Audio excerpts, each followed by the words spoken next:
அந்த பிசினஸ்ங்கிற பேர்ல இன்னைக்கு செய்கிற விஷயங்கள் ஹலாலா இருக்கணும். நான் மேக்கப் பிரேக்கப்ங்கிற பரப்புரை தொடர்ந்து செய்யும் போது நீங்க இறைவன் படைத்த உருவத்தை ஆள் அடையாளம் தெரியாமல் மாற்றக்கூடிய இந்த அத்தனை பிசினஸும் ஹராம்.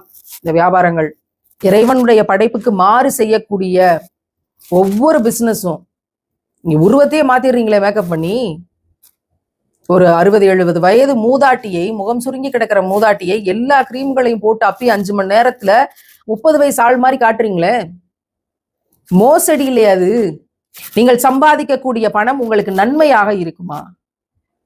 ஆள் அடையாளம் தெரியாம மாத்தி இப்படி மேக்கப் பிசினஸ் பண்ணி கிடைக்கக்கூடிய பணம் உங்கள் பிள்ளைகளுக்கு ஆரோக்கியத்தை தருமா? உங்களுக்கு ஆரோக்கியத்தை தருமா? நல்ல கல்வியை கொடுக்குமா? நிம்மதியை கொடுக்குமா? இப்படி செய்யாதீங்க. இதுல இருந்து வர்ற வருமானம் மிக மோசமானது. நீங்க வேற ஏதாவது பிசினஸ் நல்லபடியா ஹலாலான பிசினஸ் செலக்ட் பண்ணுங்கன்னு சொல்லும் போது நீங்க படிக்க வைப்பீங்களா? நீங்க ஃபீஸ் கட்டுவீங்களா? நீங்க சோறு போடுவீங்களா? நீங்க வாடகை கொடுப்பீங்களா? நீங்க வைத்தியம் செய்வீங்களா? நீங்க பாட்டி சொல்லிட்டு போயிருவீங்க. இதெல்லாம் எப்படி செய்வீங்க? இதெல்லாம் எங்களுக்கு நாங்க தான் செஞ்சுக்கணும். அல்லாஹ் கேட்டான் அப்படின்னா நாங்களாச்சும் அல்லாவாச்சு. நீங்க குறுக்குல பேசிக்கிட்டு இருக்காதீங்க.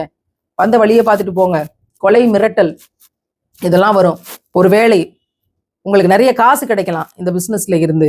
ஆனால் அதன் வழியாக உங்களுக்கு எந்த ஆறுதலும் நிம்மதியும் ஒருபோதும் கிடைக்காது. தற்காலிகமா நீங்க ஏதோ முன்னேற மாதிரி தெரியலாம். தற்காலிகமாக நீங்க ஏதோ பெரிய வளர்ச்சி அடைகிற மாதிரி தெரியலாம். தற்காலிகமாக நீங்க பெரிய பேர் புகழ் உச்சம் இவற்றையெல்லாம் அடைவது போல தெரியலாம். தற்காலிகமாக நீங்கள் நிறைய விருதுகள் வாங்குற மாதிரி தெரியலாம்.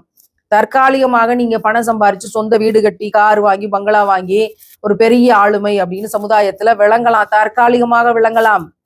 இது ஒருபோதும் நிரந்தரமாக இருக்க முடியாது. ஏன்னா இறைவன் தெளிவாக சொல்றான், இறைவன் தடை செய்கின்ற விஷயத்தை வியாபாரமாக்கி அதை செய்கிற போது அந்த வியாபாரத்தில் பரக்கத் இருக்காது, இருள் தான் இருக்கும். உங்களுக்கு காசு வேணா நிறைய கிடைக்கலாம், பணம் வரலாம், ஆனா அது பணத்தில் பரக்கத் இருக்காது.